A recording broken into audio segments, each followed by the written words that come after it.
Injil Lukas pasal 24, ayat 1-12. Tetapi pagi-pagi benar, pada hari pertama minggu itu, mereka pergi ke kubur membawa rempah-rempah yang telah disediakan mereka. Mereka mendapati batu sudah terguling dari kubur itu, dan setelah masuk mereka tidak menemukan mayat Tuhan Yesus. Sementara mereka berdiri termangu-mangu karena hal itu, tiba-tiba ada dua orang berdiri dekat mereka, memakai pakaian yang berkilau-kilauan. Mereka sangat ketakutan dan menundukkan kepala. Tetapi kedua orang itu berkata kepada mereka, "Mengapa kamu mencari Dia yang hidup di antara orang mati? Ia tidak ada di sini. Ia telah bangkit. Ingatlah apa yang dikatakannya kepada kamu ketika Ia masih di Galilea, yaitu bahwa Anak Manusia harus diserahkan ke tangan orang-orang berdosa dan disalibkan, dan akan bangkit pada hari yang ketiga." Maka teringatlah mereka akan perkataan Yesus itu. Dan setelah mereka kembali dari kubur, mereka menceritakan semuanya itu kepada ke-11 murid dan kepada semua saudara yang lain. Perempuan-perempuan itu ialah Maria dari Magdala dan Yohana dan Maria ibu Yakobus dan perempuan-perempuan lain juga yang bersama-sama dengan mereka memberitahukannya kepada rasul-rasul. Tetapi bagi mereka perkataan-perkataan itu seakan-akan omong kosong, dan mereka tidak percaya kepada perempuan-perempuan itu.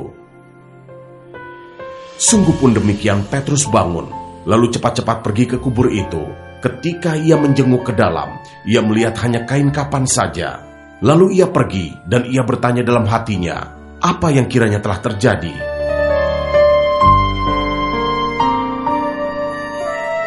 Ayat 13-35. Yesus menampakkan diri di jalan ke Emmaus. Pada hari itu juga, dua orang dari murid-murid Yesus pergi ke sebuah kampung bernama Emmaus yang terletak kira-kira 7 mil jauhnya dari Yerusalem, dan mereka bercakap-cakap tentang segala sesuatu yang telah terjadi. Ketika mereka sedang bercakap-cakap dan bertukar pikiran, datanglah Yesus sendiri mendekati mereka, lalu berjalan bersama-sama dengan mereka.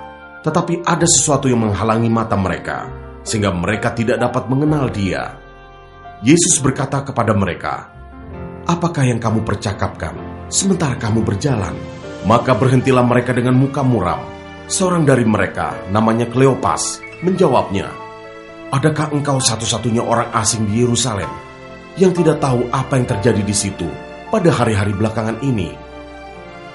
Katanya kepada mereka, "Apakah itu?" Jawab mereka, "Apa yang terjadi dengan Yesus orang Nazaret?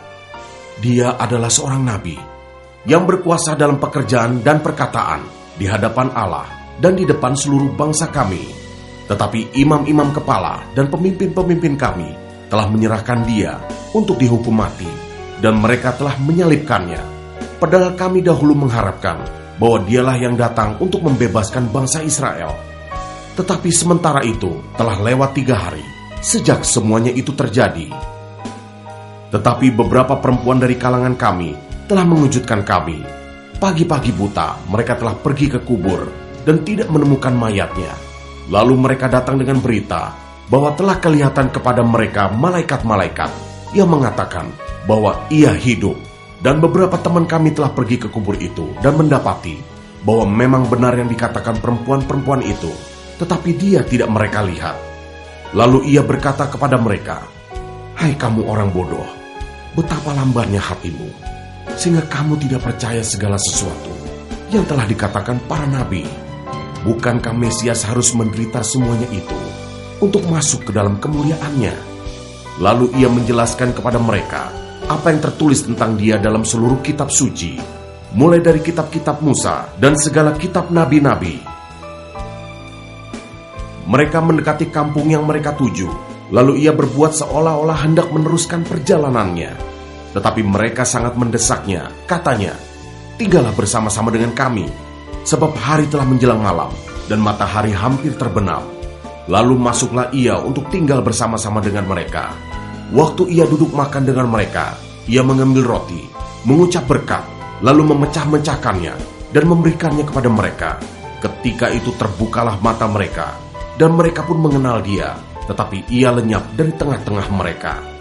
Kata mereka seorang kepada yang lain, "Bukankah hati kita berkobar-kobar ketika Ia berbicara dengan kita di tengah jalan?"